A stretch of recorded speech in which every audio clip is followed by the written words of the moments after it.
ओम श्री कृष्णाय नमः। श्री भगवान उवाच यत् सांख्य हि प्राप्यते स्थानं तद्योगैरपि गम्यति। एकं सांख्यं च योगं च यः पश्यति स पश्यति। संन्यासस्तु महाबाहो दुःखम् आप्तुमयोगतः। योगयुक्तो मुने ब्रह्मा न चिरेणाधिगच्छति। आज हम सब श्रीमद् भगवत गीता जी के 5वें अध्याय का 5वां 6ठा श्लोक देखेंगे।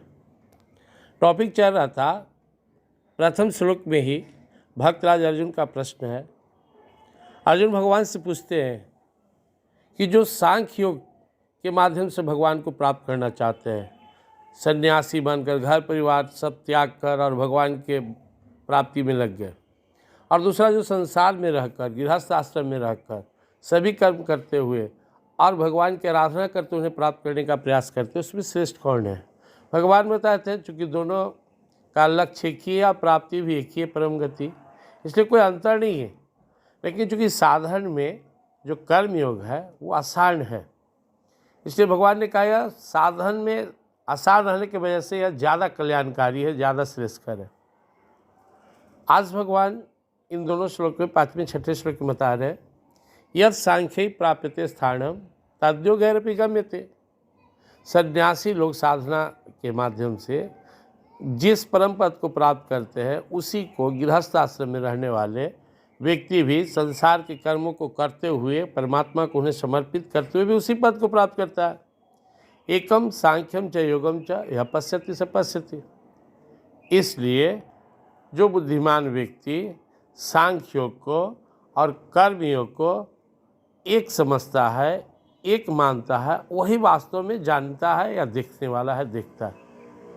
जो इनमें अंतर करता है, अंतर समझता है, अंतर देखता है, वो नहीं देखता है। कौन देखता है? एकम सांख्यम च योगम च यह पश्यति स पश्यति। जो सांख्य योग और कर्म योग को एक ही देखता, वही वास्तव में सही देखता है।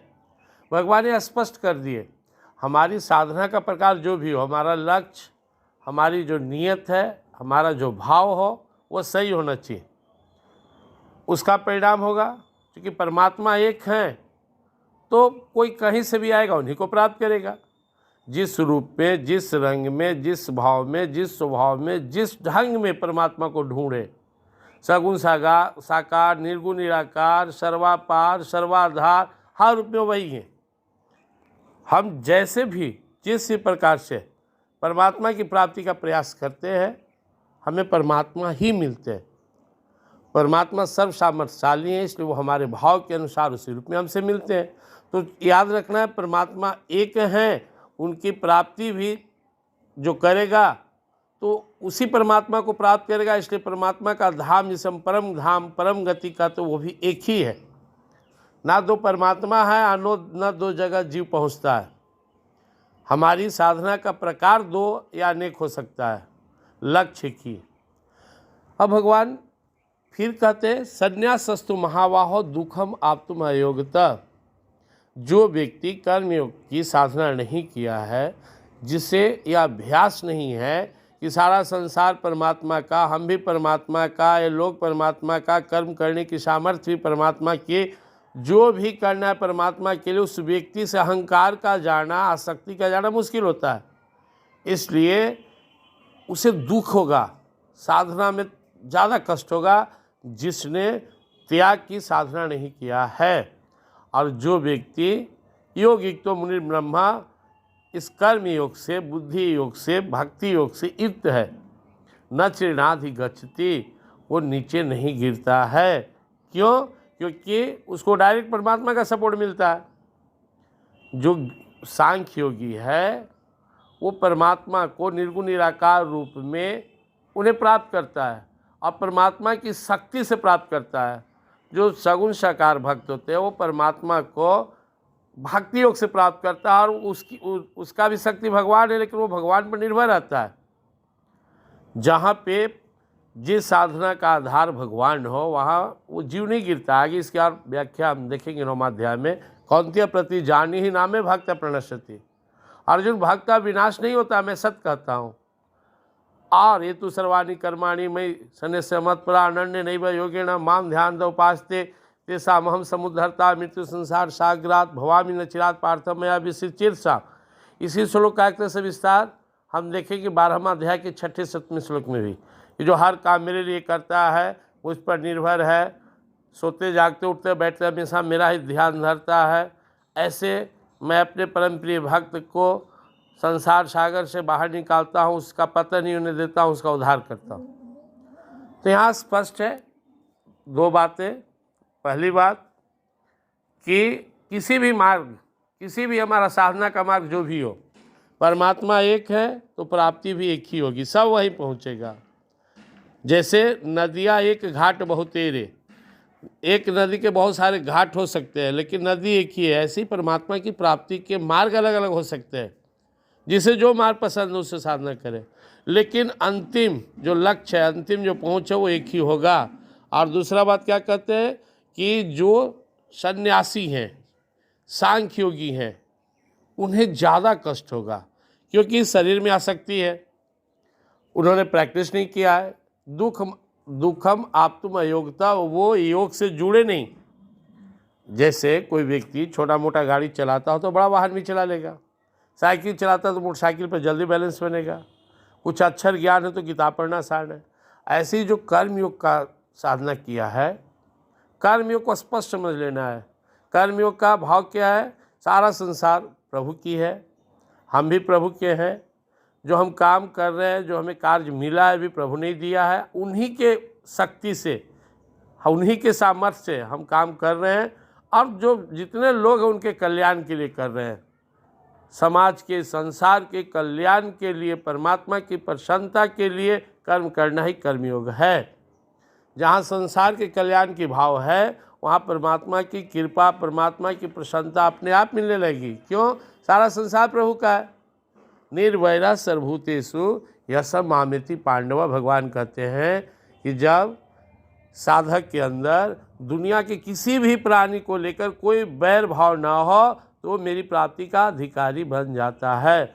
याद रखें, हम संसार में किसी भी से भी नफरत करते हैं तो एक तरह से परमात्मा से ही नफरत करते हैं, क्योंकि परमात्मा सभी के अंदर है, सारे जीव उन्हीं के हैं, सबके हृदय में भगवान का निवास है। मैं वांसो जीवलोक के जीवभूत सनातन, संसार के सारे प्राणी मेरे ही तो हंस हैं, मेरे ही पुत्र हैं, सब के सब मेरे हैं।